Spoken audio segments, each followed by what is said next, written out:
अस्सलाम वालेकुम। प्रोग्राम सवालनामा के साथ मैं हूं इमरान सनाउल्ला। नाज़रीन, इलेक्शन कमीशन ने पाकिस्तान तहरीक इंसाफ को इंतखाबी निशान से मुतालिक दरखास्त पर फैसला सुना दिया। 21 सफ़हात पर मुश्तमिल फैसले में कहा गया है कि PTI के इंट्रा पार्टी इलेक्शन आइन के तहत शफाफ नहीं थे। PTI के इंट्रा पार्टी इंतखाबात दुरुस्त नहीं थे। इलेक्शन कमीशन के मुताबिक PTI इंट्रा पार्टी इलेक्शन आइन के तहत 20 रोज के अंदर इलेक्शन कराए। पार्टी इलेक्शन ना कराने पर इंतखाबी निशान के लिए नाअहल होगी।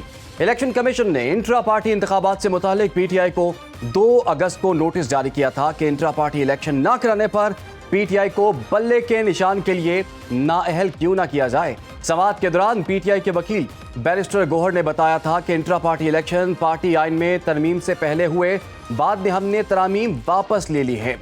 इलेक्शन कमीशन की DD लॉ साइमा जंजुआ ने कहा था कि इलेक्शन कमीशन को इख्तियार है कि वो केस में PTI को दरगुजर कर दे। इलेक्शन कमीशन ने PTI इंट्रा पार्टी इलेक्शन से मुताल्लिक 13 सितंबर को फैसला महफूज किया था, जो कि सुना दिया गया है। दूसरी जानिब नवाज शरीफ ने मरी में कारकुनान से गुफ्तगू करते हुए कहा कि किसने मुल्क को इस हाल पर पहुंचाया। हंसते बसते मुल्क को हमने खुद उजाड़ा है, अपने हाथों से उजाड़ा है। हम सबक नहीं सीखते। अल्लाह करे कि हम अपनी इस्लाह करें, गलतियों से सीख कर मुस्तकबिल ठीक करें। मैं किसी ओहदे की लालच में ये बात नहीं कर रहा।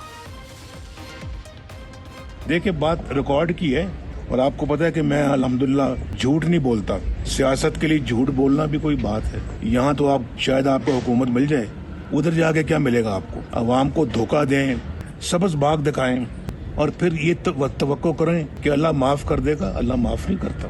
मैं झूठ बोल के तो लोगों को धोखा दे के वोट मांगूं और वोट लूं और फिर मैं कुछ ना करूं, तो मैं मुझसे बड़ा जालिम इंसान तो फिर इस मुल्क में और कौन होगा। लेकिन आपने हमारे दौर के बाद जो दौर देखा है, किस तरह का दौर था वो। सोचने वालों ने ये नहीं सोचा भाई नवाज शरीफ के खिलाफ कुछ और नहीं मिल रहा, भाई नहीं मिला, चलो इसको बेटे से तनख्वाह लेने पे पार कर दो। बड़ा जुल्म किया है इन लोगों ने पाकिस्तान के साथ, बहुत भारी जुल्म किया है। उधर रहनुमा नून लीग अता तारड़ का कहना है कि मियां नवाज शरीफ की तमाम कानूनी रुकावटें दूर हो गई हैं। मियां नवाज शरीफ की ताहयात नाअहली की सजा को कानून साजी के जरिए 5 साल की नाअहली में तब्दील किया जा चुका है। उनका कहना था कि अब कोई सियासतदान 5 साल से जायद नाअहल नहीं रह सकेगा। जबकि आज निजी TV के प्रोग्राम में इंटरव्यू देते हुए साबिक सदर आसिफ अली जरदारी का कहना था कि तहरीक इंसाफ के दौरे हुकूमत में उन्हें 6 वजारतों की पेशकश की गई थी। जो तहरीक अदम एतमाद लाने का फैसला था वो दुरुस्त फैसला था। जबकि बिलावल भुट्टो जरदारी के हवाले से गुफ्तगू करते हुए उन्होंने कहा कि बिलावल अभी ट्रेंड नहीं है, अभी उनको वक्त लगेगा, तजुर्बा ही होता है। अब सवाल यह है कि अगर तजुर्बा होता है तो बिलावल भुट्टो को यह बात समझ क्यों नहीं आ रही? वो तजुर्बाकार सियासतदानों को आड़े हाथों क्यों ले रहे हैं? क्यों वो चाहते हैं कि तजुर्बाकार सियासतदान घर बैठ जाएं? क्या बिलावल भुट्टो जरदारी के बयानात और तनकीद में साबिक सदर आसिफ अली जरदारी की रजामंदी शामिल नहीं, या फिर मामला गुड कॉप और बैड कॉप का है? जबकि दूसरी तरफ अता तारड़ साहब के मुताबिक मियां साहब की कानूनी रुकावटें दूर हो गई हैं, तो क्या ये कहना दुरुस्त होगा कि इस तरह के बयानात किसी डील का तासुर देते हैं? क्या इस तरह के बयानात किसी दूसरी जमात को सियासी पॉइंट स्कोरिंग का मौका फराहम नहीं करेंगे? और सबसे अहम सवाल यह है कि क्या तहरीक इंसाफ बल्ले का निशान बचाने में कामयाब हो जाएगी? क्या मौजूदा हालात में 20 रोज में इंट्रा पार्टी इंतखाबात कराना मुमकिन है? और अगर 20 रोज में इंट्रा पार्टी इंतखाबात नहीं होते तो फिर क्या होगा? और अगर तहरीक इंसाफ को बल्ले का निशान ना मिला तो आम इंतखाबात में उन्हें किन मुश्किलात का सामना करना पड़ सकता है? इन्हीं मामलात पर आज के प्रोग्राम में हम बात करने जा रहे हैं। हमें ज्वाइन कर लिया है पाकिस्तान पीपल्स पार्टी के सीनियर रहनुमा ताज हैदर साहब ने। उन्हें प्रोग्राम में खुशामदीद कहेंगे। इसके साथ साथ हमें वज़ीर आला पंजाब के मुशीर बराए कानून कंवर दिलशाद साहब ने भी ज्वाइन कर लिया, उनको भी वेलकम करेंगे। और माहिर कानून आबिद जुबैरी साहब भी हमें ज्वाइन कर चुके हैं। आप तीनों को खुशामदीद कहेंगे। सबसे पहले मैं ताज हैदर साहब आपकी जानिब आऊंगा। सर, आसिफ अली जरदारी साहब ने अपने बेटे के बारे में ये कह दिया है कि वो अभी ट्रेंड नहीं है, तजुर्बा होता है। पाकिस्तान पीपल्स पार्टी ये उम्मीद लगा के बैठी हुई है कि बिलावल भुट्टो वज़ीर आज़म बनेंगे, लेकिन उनके वालिद साहब और साबिक सदर आसिफ अली जरदारी ये कह रहे हैं कि वो ट्रेंड नहीं है।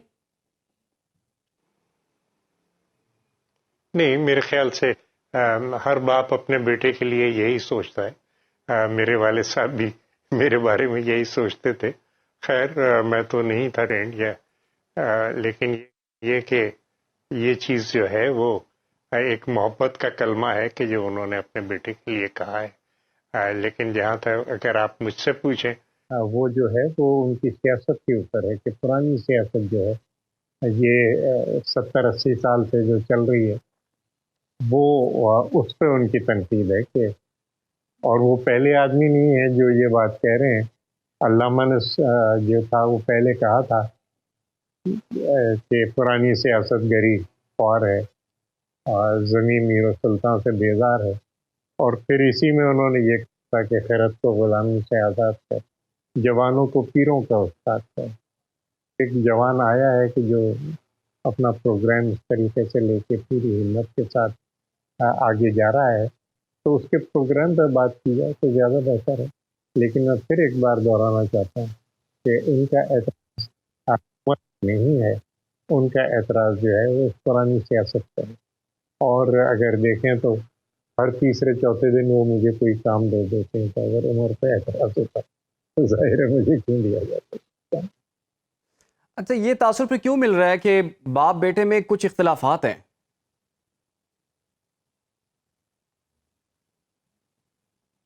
नहीं, देखिए इख्तिलाफ राय बरकत है, कोई ऐसी बात नहीं है कि वो इख्तिलाफ का मतलब ये हो गया कि कोई ज़ाती इख्तिलाफ है। मैं तो समझता हूँ कि जो उनके दरमियान मोहब्बत है वो मिसाली मोहब्बत है। जिस तरीके से मिलते हैं या ये आते हैं, और जो सादतमंदी मैंने बिलावल साहब ने देखी है कि एक दफ़ा हमारी मीटिंग चल रही थी, आधे जुमले के अंदर कोई मैसेज आया और उन्होंने फ़ौरन इजाज़त तलब की कि बाबा मुझे बुला रहे हैं। तो अब ये जो बड़ी सादतमंदी है, और मैं जी। वाकई देखना चाहता हूँ कि औलाद इसी तरीके से सादतमंद है और वालिदैन इसी तरीके से शफ़क़त का बर्ताव करें। ठीक हो गया। अच्छा, कंवर दिलशाद साहब, मैं जैसा ऐसे कि आपकी जानिब आऊँगा। मैं जरदारी साहब और बिलावल साहब ने देखा। जी, ठीक हो गया। कंवर दिलशाद साहब से मैं आपकी जानिब आऊँगा। ये जो तहरीके इंसाफ के इंट्रा पार्टी इंतखाबात से मुतालिक जो फैसला सामने आया है, सर अगर 20 रोज़ में इंट्रा पार्टी इंतखाबात ना हुए तो फिर क्या होगा? दरअसल तहरीक इंसाफ ने इंट्रा पार्टी इलेक्शन के हवाले से इलेक्शन कमीशन ऑफ पाकिस्तान के तमाम हदायत को 2021 से नज़रअंदाज करती आ रही है। इलेक्शन कमीशन पाकिस्तान ने सबसे पहले 8 जून 2021 को नोटिस जारी किया था कि आप इंट्रा पार्टी इलेक्शन करवा लें। तो उस वक्त के प्राइम मिनिस्टर इमरान खान साहब थे, तो उन्होंने उसका जवाब नहीं दिया। लेकिन जब आखिरी नोटिस जारी किया कि हम आपकी पार्टी का जो सिंबल जो है वो वापस ले रहे हैं कि हमारे पास इख्तियारात हैं और हम आपकी पार्टी की रजिस्ट्रेशन भी जो है वो भी वापस ले सकते हैं अपने सेक्शन 208 के तहत, लेकिन 215 के तहत भी। लेकिन उसके बाद फिर उन्होंने कहा, आदिल सवाती को भेजा जो उनकी पार्टी के अंदरूनी पार्टी के इलेक्शन करवाने के चीफ इलेक्शन कमीशनर थे, अंदरूनी पार्टी के, पाकिस्तान का नहीं, तहरीक इंसाफ की पार्टी के। तो उस पर उन्होंने कहा कि मुल्क में कोरोना की वजह से हम इंतखाबात नहीं करवा सके, तो आप हमें 1 साल की मोहलत दे दें। तो उन्होंने 1 साल की मोहलत दे दी। फिर अगस्त 2022 में दोबारा फिर उनको नोटिस जारी किया गया जी। कि जनाब आप अपनी पार्टी के रजिस्टर करवाएं इंट्रा पार्टी इलेक्शन। तो उन्होंने कहा जी हम अपने आइन में तब्दीली कर रहे हैं, इसके बाद देखेंगे। फिर उन्होंने इलेक्शन कमीशन को एतमाद में लिए बगैर और सेक्शन 205 की खिलाफवर्जी करते हुए अपनी तमाम पार्टी के ओहदेदारों को मुअत्तल कर दिया। सबको उन्होंने करदम करार दिया, तमाम पार्टी के जितने भी ओहदेदार थे। उस पर इलेक्शन कमीशन ने कहा जनाब आप तो हमें तो इतला देते, आपने किस सेक्शन के तहत, किस कानून के तहत इनको सबको मुअत्तल कर दिया है? तो जी हमारा कॉन्स्टिट्यूशन जो है ना पार्टी का उसमें लिखा हुआ है। तो ये इनकी आंख मचोली चलती रही इलेक्शन कमीशन के साथ तहरीक इंसाफ की। अब इन्होंने जब देखा कि अब हालात नजदीक आ गए हैं, इलेक्शन नजदीक आ गए हैं, तो इन्होंने एक इंट्रा पार्टी इलेक्शन करवाई और वो इलेक्शन कमीशन पाकिस्तान को रिपोर्ट पेश कर दी। इलेक्शन कमीशन पाकिस्तान ने सेक्शन 208 के तहत और 207 के तहत जब उसका जायजा लिया तो उन्हें एहसास हुआ कि जो पार्टी का इलेक्शन जो है इसकी खिलाफवर्जी की है जी। जो सेक्शन 208 के मुताबिक इलेक्शन हो ही नहीं। तो उन्होंने आज जो फैसला किया है ये बड़े नरम तरीके से किया है। इनको गाइडलाइन दी है, कि जनाब आप सेक्शन 207 और 208 के मुताबिक आप इंटर पार्टी इलेक्शन करवाएं 15 दिन में, 20 दिन में, और इसके बाद हमें रिपोर्ट पेश करें। तो ये उनको गाइडलाइन दी गई है। बिल्कुल 20 दिन की उनको मोहलत दे दी गई है कि 20 दिन के अंदर ही इंट्रा पार्टी इलेक्शन कराएं, और रिपोर्ट भी जमा करवाएं इलेक्शन कमीशन में। आबिद जुबैरी साहब, अगर बल्ले का निशान तहरीक इंसाफ के पास ना रहा तो फिर क्या होगा? बिस्मिल्लाहिर्रहमानिर्रहीम। नहीं, अगर वो नहीं रहेगा तो क्या होगा? मतलब जो उनके साथ हो रहा है वही होता रहेगा जो आप देख रहे हैं। वो पहले इलेक्शन तो लड़े, और वो तो मुझे नहीं लगता कि वो इलेक्शन भी लड़ सकेंगे। अब आप ये देखिए, जो बिल्कुल कमर दिलशाद साहब ने कहा था, मैं इनकी बड़ी इज्जत करता हूँ, बिल्कुल सही बात कही थी। 207, 208 और फिर 215 में वो वापस ले सकते हैं जो सिंबल है बल्ले का, जो इनका, अगर ये इलेक्शन नहीं कराते। लेकिन और पार्टीज में भी इलेक्शंस हुए हैं इस तरह से, उनके ऊपर प्रोसीडिंग्स हुई हैं। ये बस देखना चाह रहा था मैं भी कि मुझे उनके बारे में नहीं सुना कि क्या सारी पार्टीज ने अपने आइन के मुताबिक, क्योंकि आइन उनका पार्टी का मंशूर होता है, आइन मंशूर जिसके तहत इलेक्शन कराने होते हैं। अब मैंने ऑर्डर नहीं देखा। और आप देखिए दूसरी बात, जो इनका ऑर्डर अगर ये इतना सिंपल मामला था और इन्होंने आइन की खिलाफ वर्जी थी, ये मुझे बताया गया कि सितंबर में ये इसको फैसले को महफूज किया था। आज 2 महीने के बाद इसका फैसला सुनाया जा रहा है। तो ये सब चीजें देखनी होगी। अगर वो समझते हैं कि उनका हो सकता है, उसको चैलेंज करें कि जी हमारा जो ये हमने सही हिसाब से अपना मंशूर के हिसाब से इलेक्शन कराया था, इलेक्शन कमीशन का फैसला गलत है, वो चैलेंज कर सकते हैं। तो पीटीआई की फर्स्ट ईयर लीडरशिप जो है वो तो इस वक्त जेलों में है या मुकदमात का सामना कर रही है, वो किस तरह से पॉसिबल हो सकेगा सर, इस पे भी हम बात करेंगे। फिलहाल हमें छोटी सी एक ब्रेक लेनी है, आप लोग हमारे साथ। Welcome back. गुफ्तगू के सिलसिले को आगे बढ़ाते हैं और ताज हैदर साहब, इस वक्त हम देख रहे हैं कि मुस्लिम लीग नून और पाकिस्तान पीपल्स पार्टी के दरमियान बड़ी लफ्जी जंग चल रही है। यही मियां साहब हैं जिसको साबिक सदर आसिफ अली जरदारी ने बड़ा कन्विंस किया था तहरीक अदम एतमाद लाने के लिए, पीडीएम की हुकूमत बनाने के लिए। उन्होंने दीगर जमातों से बात की। अब आप लोग ये तस्लीम कर रहे हैं कि वो फैसला शायद ठीक नहीं था, ये तो अब महंगाई लीग है, सब गलतियां इन लोगों ने की थी, हमने तो बिल्कुल ठीक किया था, मुल्क बचाने के लिए एक मरतबा फिर से हमें मौका दिया जाए। सर, दोनों पार्टियों में चल क्या रहा है आखिर? देखिए, तो इश्यूज के ऊपर बात होती है। पीडीएम तो हमारी दावत शो कॉज पीडीएम से निकाल दिया गया, लेकिन उसके बाद ने बड़ी उस वक्त जो प्रायोरिटी थी वो ये थी कि इस हुकूमत को बदला जाए जो कि मुल्क को तबाह कर रही है। और उस वक्त हम सब साथ आए थे, फिर साथ हुकूमत हमारी चलती रही।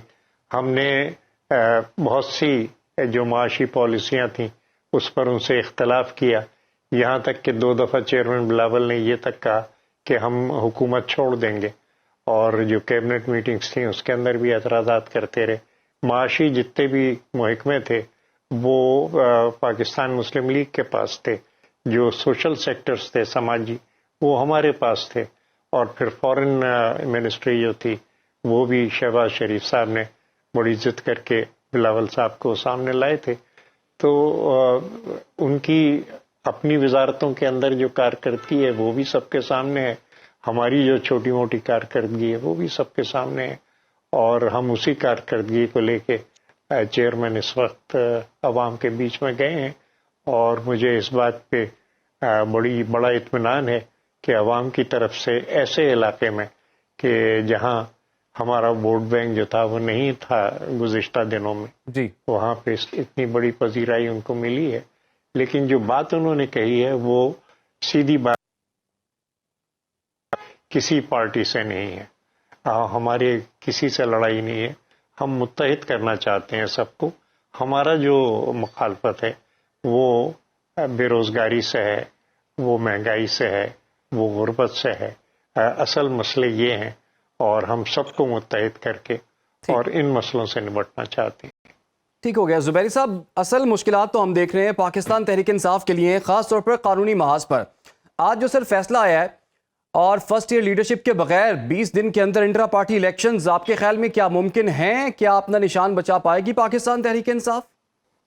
देखिए, मैं तो नहीं समझता कि इतना आसान होगा, क्योंकि इनकी लीडरशिप नहीं है, लेकिन नेचुरली इनके आइन है उसके अंदर, तो उस आइन के हिसाब से उनको वो इलेक्शन करवाएंगे जो भी उसका तरीका कार है। अगर वो समझता, अगर अनलेस ये ऑर्डर कोई सस्पेंड करा लेते हैं किसी कोर्ट से जाके, वरना आप बिल्कुल आप सही फरमा रहे हैं उनकी लीडर। और दूसरी बात है, वहाँ चेयरमैन का भी इशू है, उनका पार्टी हेड कभी इशू है, क्योंकि इमरान खान साहब की कन्विक्शन हुई भी है और वो इलेक्शन कमीशन ने उनको डिसक्वालीफाई किया हुआ है। तो ये सारी चीजें उनके लिए मुश्किल है। ये फैसला भी इसी तरह से दिया गया, उनको इलेक्शन कमीशन को नहीं मालूम था कि 2 महीने रिजर्व करने के बाद कि क्या सिचुएशन है। और एक खास तौर पे इनके केस में उन्होंने कर दिया, जैसे तोशा खाना में उन्होंने उठाया, दूसरों के बारे में कुछ बोलते नहीं वो। तो ये सारी चीजें अब सामने आएंगी, लेकिन अब इनके वकीलों के ऊपर है कि वो क्या इस ऑर्डर को चैलेंज करते हैं कोर्ट में, और फिर वहाँ कोर्ट क्या फैसला करती है। अच्छा जुबैर साहब, मुस्लिम लीग नून के जितने भी रहनुमा हैं वो ये कह रहे हैं कि मियां नवाज शरीफ की जो कानूनी रुकावटें हैं वो सारी दूर हो गई हैं, वो इलेक्शन लड़ सकते हैं। आपका इस बारे में क्या ख्याल है? आप एग्री करते हैं इस बात से? नहीं, मैं नहीं करता उनकी बात से, क्योंकि देखिए मेरा देखिए ये जो इनके जो इस्लामाबाद हाई कोर्ट में केसेस हैं, शायद ये खत्म हो जाए, क्योंकि नैब ने उसने लड़ना ही नहीं है। क्योंकि आपको याद होगा जब ये आ रहे थे प्रोटेक्टिव बेल के लिए, तो नैब के वकील केस फाइल करने से पहले ही कोर्ट में मौजूद थे, और कोर्ट एक जज साहब ने, उस बेंच के एक जज साहब ने तो यहाँ तक कह दिया था फिर आप केस ही खत्म करवा दें। तो उन्होंने कहा था हमें कोई एतराज ही नहीं है। तो अब लेकिन इशू जो आ रहा है इनके लिए, वो शायद वो कन्विक्शंस इनकी शायद खत्म हो जाएं इस्लामाबाद हाई कोर्ट को, नैब ने लड़ना नहीं है वो केस। तो लेकिन जो मैं समझता हूँ कानून के हिसाब से उनके लिए जो मुश्किल आएगी वो है कि इनका जो फैसला सुप्रीम कोर्ट में आया हुआ, जहां से नाअहली उनकी ताहयात नाअहली हुई भी है, जबकि किसी पॉलिटिशियन की नहीं होनी चाहिए। लेकिन इस वक्त फैसला, क्योंकि देखिए 62 एक F 18वीं तरमीम से उसको अमेंड किया गया था, उसमें तरमीम की गई थी, उसमें कहा था कि कोई नेगेटिव डिक्लेरेशन कोर्ट से ना आए।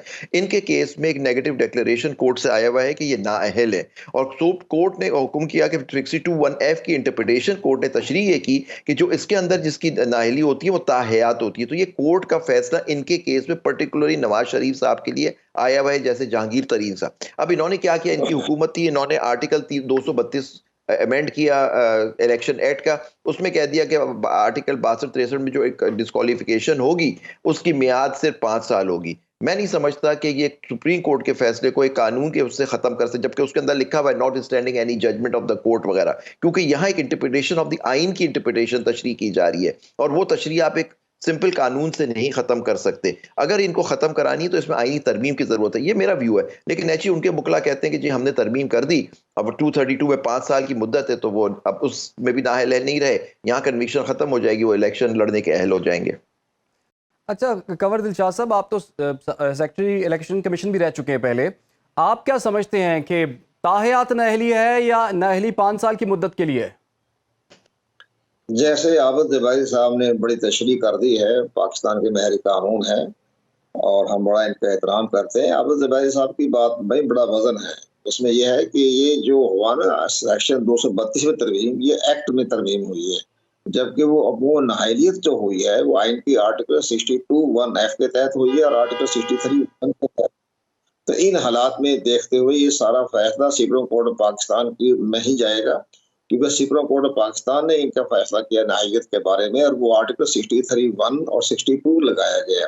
तो आइन में तरमीम करनी पड़ेगी, तो बड़ा अहम मसला है। बहरहाल चले इस्लामाबाद हाई कोर्ट की बात हो जाएगी, लेकिन चलते चलते मैं एक और बात कह दूं। ताज हैदर साहब से मेरी रिक्वेस्ट है कि पाकिस्तान पीपल्स पार्टी पार्लियामेंटेरियन जो है वो तो उनके पास तो तीर का निशान है, जिसके सदर जो है आसिफ जरदारी साहब हैं, लेकिन जो बिलावल साहब जिस पार्टी की सरबराही कर रहे हैं वो पाकिस्तान पीपल्स पार्टी है, उनको तलवार का निशान दिया गया है। तो आइंदा इंतखाबात के लिए अभी तक उन्होंने इलेक्शन कमीशन में अलायंस के बारे में कोई दरखास्त, कोई लीड भिजवाई ताकि सेक्शन 215 के तहत अलायंस का फैसला हो जाए। अब ये अलग-अलग इलेक्शन लड़ेंगे या इकट्ठे तो लड़ नहीं सकते। उन्होंने अलायंस के बारे में अभी इलेक्शन कमीशन को दरखास्त या अपील नहीं की है कि हमें सेक्शन 215 के तहत अलायंस करें, तो एक सिंबल दिया जाए।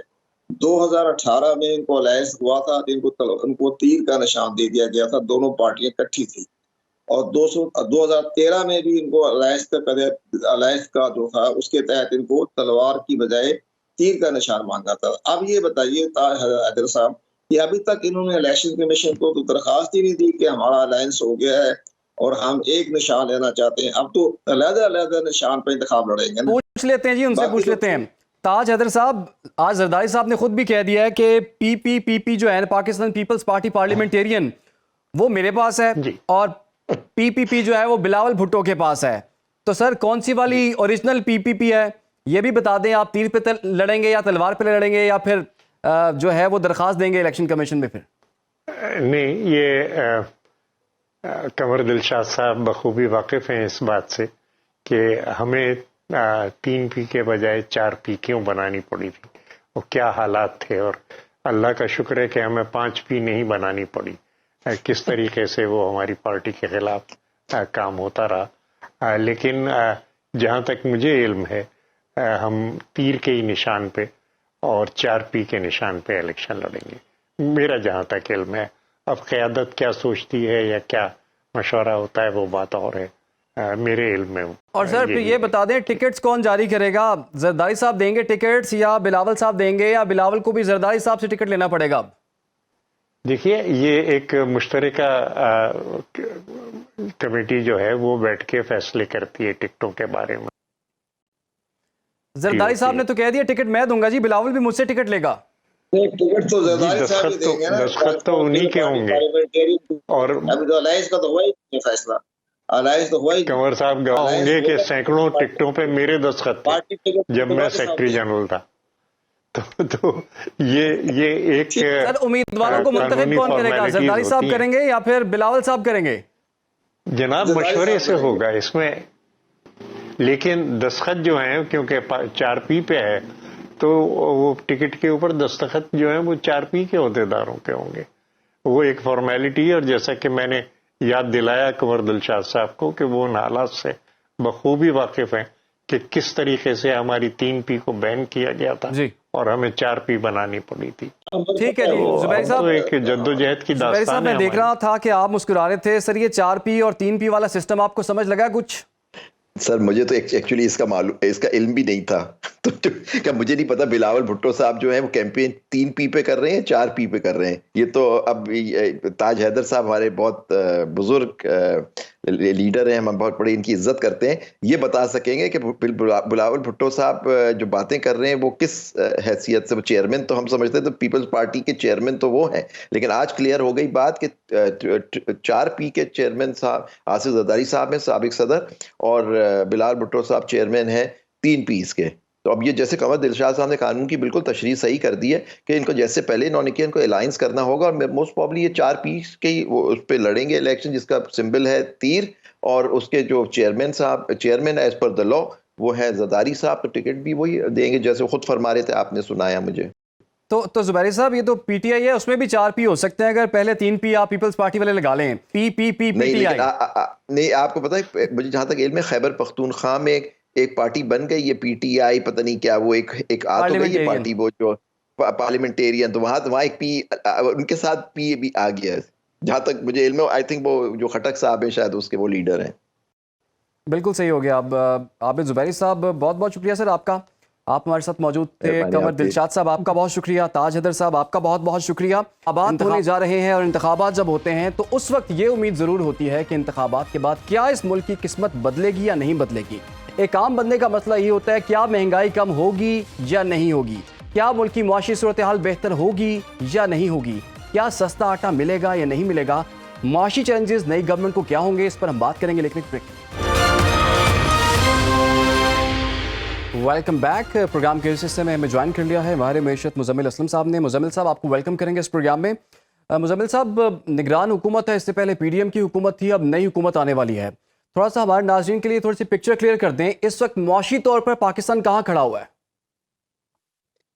देखिए, पाकिस्तान की माशी सूरत हाल जो है अगर आप देखें तो ये 1990 से जो है वो आंख मचोली खेल रही है, या वो आप बचपन में अगर वो छुपन छुपाई वाली खेलते हो अपने कजन्स के साथ, तो वो वाला मामला है। तो 1990 से लेकर अब तक पाकिस्तान की मईशत में अगर आप ये कहें कि इस्तेकाम आया हो, तो वो बहुत ब्रीफली कुछ 1 आध साल 2 साल के लिए आता था, लेकिन majority of the time Pakistan उसी चक्कर में लगा रहा है। क्योंकि उसकी वजह यह कि 1990 से लेकर 2023 तक पाकिस्तान ने 23 जो IMF के प्रोग्राम लिए, उसके जो है जैसे कहते हैं 2/3 प्रोग्राम इस पीरियड में लिए। तो जब कोई मुल्क अगर IMF प्रोग्राम में हो तो माशी तौर पे कैसे मुस्तहकम हो सकता है। यही कहानी अभी भी चल रही है। केयर टेकर जब आए तो एक नया प्रोग्राम आया, अब केयर टेकर जब जाएंगे तो नई हुकूमत आएगी, तो वो उनको पहले दिन से प्रोग्राम लेना पड़ेगा। अगर वो नहीं लेंगे तो पाकिस्तान की अदायगियों के लिए बहुत ज़्यादा मसाइल आ जाएंगे। और जो अब की दफा जो मुझे लगता है, मैं प्योरली जो है मईशत का तालिब इल्म के तौर पे अगर बात करूं, जी तो 24वां जो प्रोग्राम, वैसे अब 24वां कहें या 25वां कहें, क्योंकि 24वां प्रोग्राम तो अभी चल रहा है, ये 25वां जो प्रोग्राम होगा, ये सिल्वर जुबली प्रोग्राम, ये पाकिस्तान की तारीख का मुश्किल तरीन प्रोग्राम हो सकता है। उसकी वजह ये है कि ये जब मैं ये कह रहा हूं, तो इसका मतलब ये नहीं है कि पहले की तरह बिजली की कीमतें बढ़ाने की बात की जाएगी, गैस की कीमतें या रुपए की कदर को। अब की दफा जो है बहुत ही अलग किस्म के मुतालबे हो सकते हैं। मिसाल के तौर पे टैक्स में, जैसे हमने ज़राअत को छोड़ा हुआ था, हो सकता है कि वो कहे, अभी IMF की टैक्स की टीम भी आ रही है, टैक्स मॉनिटरिंग टीम पाकिस्तान आ रही है, तो वो कहे कि जी ज़राअत पे टैक्स लगाना है, दुकानदारों पे टैक्स लगाना है, रियल स्टेट पे टैक्स लगाना है, तो जिनको छूट मिली, बड़े बड़े पेंशनर्स को टैक्स लगाना है। तो ये एक तरीके से अच्छी बात भी है और ये बुरी खबर है उन अशराफिया के लिए जो 75 साल से मुख्तलिफ हुकूमतों की वजह से हुकूमत कर रहे थे मुल्क पे। तो ये बहुत बड़ी कड़वी गोली होगी जिसको निगलना होगा। फिर इसके अलावा जो पाकिस्तान के कर्जाजाद हैं, वो भी जो है बहुत ज्यादा हद से बाहर निकल चुके हुए हैं। तो अब उसके लिए क्या करना होगा? IMF का एक प्रोसेस होता है डेट रिस्ट्रक्चरिंग, आया वो पाकिस्तान को उसकी तरफ लेके जाता है, नहीं लेके जाता? अगर लेके गया तो एक बड़ा, जिसे कहते हैं, टफ मरहला होगा। तीसरी चीज ये कि ये जो इखराजात हैं, जो जिसपे कोई काबू नहीं है, सूबों के जरिए जो है वो एक खरूज हो रहा है इखराजात का, और कोई पाबंदियां नहीं है सूबों पे, और सारी पाबंदियां वफाक पे, और वफाक ही सारे कर्ज अदा करती है, सब कुछ करती है। तो वहां पे भी जो है IMF हो सकता है कि कुछ कॉन्स्टिट्यूशनल रिक्वायरमेंट्स मांग ले हुकूमत पाकिस्तान से कि अगर आपने कर्ज लेना है तो ये चीजें आपको करनी पड़ेगी। तो फिर आपको पता है हर सूबे लेकिन मुजम्मिल साहब, सर ये बताइएगा, ये जो इस वक्त मुआशी सूरत हाल है पाकिस्तान की, इसमें PTI की हुकूमत का कितना जो है रिस्पॉन्सिबल आप समझते हैं? क्योंकि साबिक सदर आसिफ अली जरदारी ने आज जो इंटरव्यू दिया है, उन्होंने कहा है कि चेयरमैन PTI मईशत का दुश्मन था, और अगर उस हुकूमत को हम ना गिराते तो ट्रक में भर के भी पैसे लेके जाते तो उस पर सिर्फ 1 लीटर दूध मिलता हमें। इतनी महंगाई हो चुकी होती। देखिए, जरदारी साहब का मईशत पे बात करना ऐसा हो गया कि मतलब आप यूं समझ लें कि एक जिसको बिल्कुल मईशत का शऊर ना हो, मैं मतलब मिसाल कोई वर्ड किसी को बोलना नहीं चाहता, वो बुरा ना मना ले, किसी का नाम नहीं लेना चाहता, तो उसके बराबर है। जरदारी साहब को मईशत की क्या अलिफ बे भी नहीं पता। जब ये आए थे PDM हुकूमत में, इनके आज आप लोग का फर्ज बनता है इनके बयानात निकालें। इन्होंने कहा था मैं तो चूल्हे ठंडे जो हो गए, लोगों के चूल्हे गर्म करने आया हूँ। 18 महीने पहले जब ये आए थे, वो इनका वो स्टेटमेंट किधर गया? फिर इन्होंने आज से 6 महीने पहले कहा था मेरे पास फॉर्मूला है, मैं $100 अरब लाके दे सकता हूँ। वो किधर गए $100 अरब? इनके फॉर्मूले किधर गए? फिर जब ये उस वक्त आए थे हुकूमत में, जब ये 2008 से 13 में, तो उस वक्त पाकिस्तान की तारीख का सबसे बड़ा प्रोग्राम IMF का इन्होंने लिया था, $10 अरब का। IMF को जो है इन्होंने पैसे लेकर धोखा सबसे पहले इन्होंने दिया। सर्कुलर डेट की बीमारी इनके दौर से शुरू हुई। ये 18वीं तरमीम जो करा के गए, अभी बता दें मुझे कि इनके सिंध सूबे ने, बाकी तो छोड़ दें, कितनी तरक्की की है। 2013 का सिंध उठा लें और आज का उठा लें सिंध, आपको फर्क नजर आ जाएगा। क्योंकि हम तो यहाँ पैदा हुए हैं, पले हैं, बड़े हैं, हमें पता है कि हम क्या मतलब एक मोंजेदोड़ो में रहते हैं, कराची में नहीं रहते। हर सड़क टूटी हुई है, पानी यहाँ नहीं है, सिक्योरिटी यहाँ नहीं है। तो वो अगर आप जरदारी साहब की बातों को सीरियस लेके मईशत की और खास तौर पे, ठीक है, सियासी दाव पेच उनके बड़े अच्छे हैं, वो हुकूमतें गिराने बनाने के माहिर हैं, वो तो चले, मैं उसको कंटेस्ट भी नहीं करूंगा, लेकिन उनसे कम से कम आप उनकी माशी दलील, उनसे कोई माशी दलील तो लेना, कोई माशी बात तो करें अच्छी, वो फिर उस पर हम जवाब भी देना बने। अच्छा मुजम्मिल साहब, ये जो इस वक्त पाकिस्तान स्टॉक एक्सचेंज जो है बड़ा अच्छा परफॉर्म कर रही है, 58,000 से जायद जो है वो इस वक्त ट्रेड कर रही है, तारीख की बुलंद तरीन सतह पर है। स्टेट बैंक में ज़र मुबादला के ज़खायर जो है $12.3 अरब हैं। सर ये सब क्या इंडिकेट करता है इस वक्त? देखिए जी, स्टेट बैंक के रिजर्व तो इस वक्त जो है 7.7 या 7.8 अरब डॉलर है, बाकी 5-5.25 अरब डॉलर आवाम के हैं। अब इस तरह अब यूं लगा लें हिसाब के आपके जो है बैंक में या आपकी जेब में जो है 7.5 रुपए पड़े हुए हैं, और आपने इस साल सिर्फ 25 रुपए कर्ज देना है, तो आपकी पोजीशन अच्छी है या बुरी है, आप खुद फैसला कर लें। और आपकी आमदनी इतनी नहीं है कि 7.5 से 25 तक आप पहुंच सकें। उस 25 के खला को पूरा करने के लिए, ब्रिज करने के लिए आपको कर्ज लेना है, और पहले ही आप अपने दोस्तों से इतना कर्ज ले चुके हुए हैं कि वो आप खुद कहते हैं कि जब हम उसके सामने जाते हैं, तो दोस्तों के सामने जाते हैं तो हमारी नजरें झुक जाती हैं। तो ये इस वक्त पाकिस्तान की माशी सूरत हाल। और वो नून लीग को भी माशाल्लाह और कुछ नहीं मिला, बेड़ा गर्क करा के गए 16 महीने में, जिसकी वजह से खुद कहते हैं हमने अपनी सियासत डिबोली। आज वो उनका जो है ट्विटर हैंडल जो है 58,000 इंडेक्स को जो है नवाज शरीफ से मुंसलिक कर दिया कि नवाज शरीफ की वापसी पे इंडेक्स बढ़ गया। तो मतलब आप ये जरदारी साहब और ये नवाज शरीफ साहब जो है ना, ये 1990 में भी ऐसी शायद बातें अगर हम उस वक्त की जनरेशन में होते तो उस वक्त भी रद्द कर देते हैं इनकी बातों को। ये 1990 की बातें नहीं है, ये 1890 की बातें करते हैं। तो वो बिलावल सही कह रहा है कि ये अंकल्स को जो है ना अब घर बैठना चाहिए, रेस्ट करें, और इनके बस की बात नहीं है।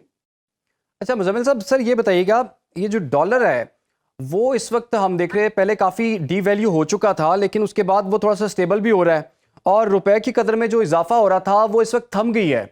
इसकी क्या आपको रीजंस नज़र आती हैं? और साथ में ये बताइएगा, महंगाई जो है आने वाले दिनों में आप बढ़ती हुई देख रहे हैं या कम हो जाएगी कुछ?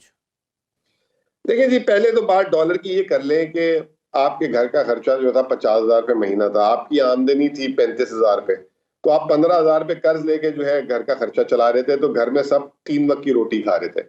अब वो फैसला ये हुआ कि जी अब वो कर्ज कोई दे नहीं रहा, तो क्या करें? तो फिर फैसला ये हुआ कि अब 3 वक्त की रोटी को जो है 2 वक्त की रोटी कर देते हैं, और जो उसके साथ फल छल खाते थे वो अब नहीं खाएंगे। तो इस वक्त जो पाकिस्तान का जो तिजारती खसारा है वो इस तरह रोका गया, दरामदी पाबंदियां लगा के, ड्यूटी हाई करके किसी न किसी तरीके से रोका गया है, जिसकी वजह से आप देख रहे हैं कि मईशत पे सुस्त रवि आ चुकी हुई है। रहा सवाल स्टॉक मार्केट का, तो स्टॉक मार्केट जो है ना वो इतनी सस्ती हो गई थी कि लोगों का मतलब अब आप यूं देखें कि 20 दिनों में, महीने में जो सिर्फ इस महीने में, नवंबर की कितनी तारीख है, 23 तारीख है ना जी, 15% स्टॉक मार्केट सिर्फ इस महीने में बढ़ी है। ये 15% का मतलब है 7,500 पॉइंट्स। तो ये जो है सिर्फ 15% ये 20 दिनों में बढ़ी है। उसकी 2-3 बुनियादी वजह है। एक इलेक्शन की डेट आ गई, एक IMF का रिव्यू हो गया, ठीक है ना। तीसरा ये कि ये जो क्रैकडाउन हुआ है, ये जो स्मगलिंग पे, अफगान ट्रेड ट्रांजिट्स पे, तो कुछ कंपनीज का जो है उसमें फायदा हो जाएगा। चौथा ये कि ये जो गैस की कीमतें बढ़ाई हैं, जिसकी वजह से एक बहुत गर्दिशी कर्जा बढ़ रहा था और वो नागुज़ीर हो गया, उससे अब बहुत सारी कंपनियों को फायदा हो जाएगा, तेल वाली कंपनी उसको, तो उनके हिस्से बढ़े हैं। ये मईशत पे तो लोगों पे तो छुरी चली है ना। गैस की कीमतें बढ़ने से क्या हुआ, मेरा और आपका जो है बिल बढ़ गया है, लेकिन वो अब एक खसूसी कंपनी पे जाएगा, उसकी आमदनी में इजाफा होगा, वो अपने शेयर होल्डर को पेमेंट करेगी, तो उस वजह से बड़ी, विच इज अच्छी बात है। क्यों हम नुकसान कर रहे थे? तो ये वजूहात है, इसमें कोई अभी मईशत तो बहुत डगमगा रही है। IMF ने उल्टा हमारी शरह नमू जो है 2.5% से अब वो 1.7% की बात कर दी है। मेरे हिसाब से जो अभी तक आदादो शुमार आ रहे हैं वो 1% भी आ जाए तो बहुत बड़ी बात होगी। अच्छा, अगर आप मुख्तसरन सर ये बता दें, अवाम चूंकि आपको देख रहे हैं, ये बता दें कि अवाम के लिए आने वाले दिनों में कुछ रिलीफ देख रहे हैं आप, कोई आसानी देख रहे हैं? देखिए इंशाल्लाह ताला होपलेस नहीं होना चाहिए। आसानियां जो है ना, एक फॉर्मूला है कि जितना आप नीचे गिरेंगे उतना आप तेजी से ऊपर भी आएंगे। तो मेरा अपना ख्याल ये है कि पिछले 1.5-2 सालों में बहुत ज्यादा नुकसान हो गया था, ये रियलाइजेशन भी हो चुकी हुई है। और जिस तरह मैंने आपको बताया कि अब IMF जो है पहली दफा पाकिस्तान की मईशत की नफ्स को समझा है और वो अब उस तरीके के स्टेप्स करा रहा है। तो कड़वी गोली जरूर दी जा रही है, लेकिन इसका इलाज यही था। अब आने वाले 6 महीने लगते हैं, साल लगता है, लेकिन ये कि अभी आपको एक छोटी सी बात, आपका भी टाइम जाया हो रहा होगा, तुर्की में इलेक्शन से पहले तैयब उर्दगान ने जो है शरह सूद को सिंगल डिजिट पे लिया थे। जैसे ही वो इलेक्शन जीते उन्होंने सुहाने ख्वाब दिखाए, जैसे ही वो इलेक्शन जीते अब शरह सूद 40% हो गया उनका। तो ये जो अभी सियासी जमातें हैं, ये जितनी भी बड़ी बड़ी बातें करेंगी, कोई पेरिस बनाएगा, कोई लंदन बनाएगा, कोई 300 यूनिट फ्री बिजली के ऐलानात करेगा, ये सिर्फ इलेक्शन तक के लिए महदूद है। बिल्कुल, इलेक्शन से पहले बड़े सुहाने ख्वाब दिखाए जाते हैं। बहुत बहुत शुक्रिया सर आपका। मुजम्मिल असलम साहब हमारे साथ मौजूद थे। और होता भी ऐसे ही है, इलेक्शन से पहले सुहाने ख्वाब दिलाए जाते हैं, इलेक्शन के बाद कहा जाता है हमें तो अंदाजा ही नहीं था कि इतना बुरा हाल है। प्रोग्राम का वक्त खत्म हो जाता है, इजाजत दीजिए, अल्लाह।